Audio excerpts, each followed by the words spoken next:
IIM से पढ़कर लाखों का पैकेज छोड़ किसानों के साथ काम करने की योजना बनाने वाले ये हैं सिद्धार्थ जायसवाल। पटना के रहने वाले सिद्धार्थ 12वीं की पढ़ाई करने के बाद ही दिल्ली चले गए थे।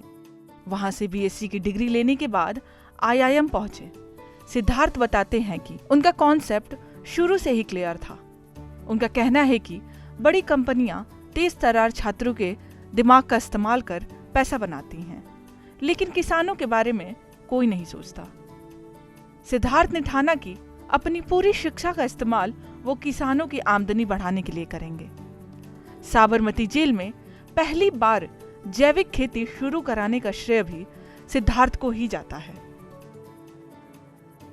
लेकिन जब मैं आईआईएम अहमदाबाद भी गया तो मेरे मन में एक ही विचार था कि इतनी बड़ी बड़ी मल्टीनेशनल कंपनी हैं और वो इतने अच्छे ब्रेन्स को अपने यहाँ करती हैं और उससे पैसा बनाती हैं, लेकिन जो छोटे हमारे किसान हैं जो जैविक खेती कर सकते हैं, जिनको सबसे ज़्यादा मदद की आवश्यकता है, वो हमेशा वहीं के वहीं रहते हैं।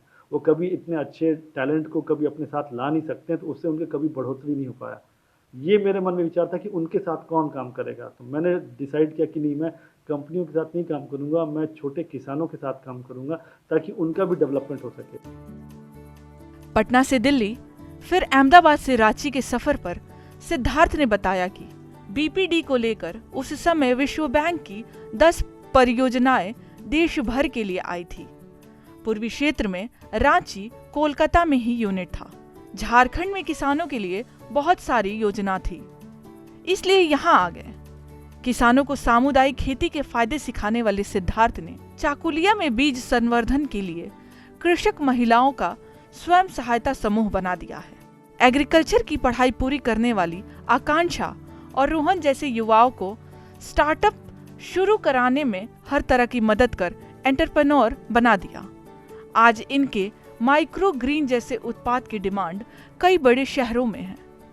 मैं दूंगी तो सिद्धार्थ जायसवाल सर ही हैं, इसीलिए हम लोग यहाँ पे हैं। जो भी हैं उनके बदौलत है, क्योंकि जब कोई भी बिजनेस आप स्टार्ट करते हो तो उस टाइम आपको मोटिवेशन चाहिए होता है, जो हम लोग को उन्होंने इतना प्रेरित किया और हमें अपना एक मार्केट रीच करने में बहुत मदद किया, जिसके वजह से हम लोग यहाँ पहुँच पाए हैं। फिर हम लोग ने अपने आइडिया को ये किया, फर्मेंट किया।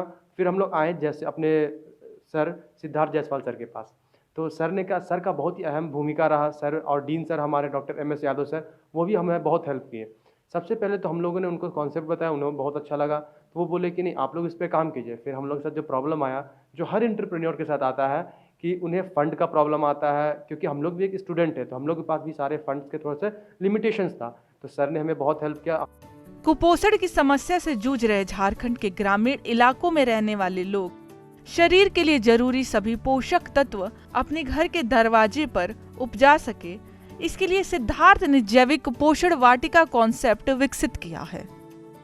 तो ये एक गंगा माँ मंडल है, एक जैविक पोषण वाटिका है, जिसके माध्यम से हम लोग एक परिवार अर्थात हो गया करीब 4 से 5 वयस्क और 2 से 3 बच्चे, यानी 6 से 7 लोगों का साल भर का जो सब्जी का रिक्वायरमेंट है, इस 15 फीट के रेडियस से जो जैविक पोषण वाटिका है, इससे हम लोग कवर कर सकते हैं। इसमें लत्तर वाली सब्जियां भी हैं, जो साग भाजी है वो भी लगाते हैं, गोभी, आलू, लहसुन, मूली, जो चीज़ हम लोग को रिक्वायरमेंट है एक परिवार के लिए, पूरे साल भर के लिए जो सब्जियों की जो रिक्वायरमेंट है, इस गंगा माँ मंडल से पूरी हो जाती है। सिद्धार्थ कहते हैं कि लोग ज्यादा पैसा खुश रहने के लिए कमाते हैं। ऐसे में किसानों और युवाओं के बीच काम करने से उन्हें उतनी ही खुशी मिलती है जो शायद किसी मल्टीनेशनल कंपनी या विदेशों में जॉब कर नहीं मिलती। सचमुच सिद्धार्थ जैसे लोग आज के जमाने में विरले ही होते हैं। उपेंद्र कुमार, ETV भारत, रांची।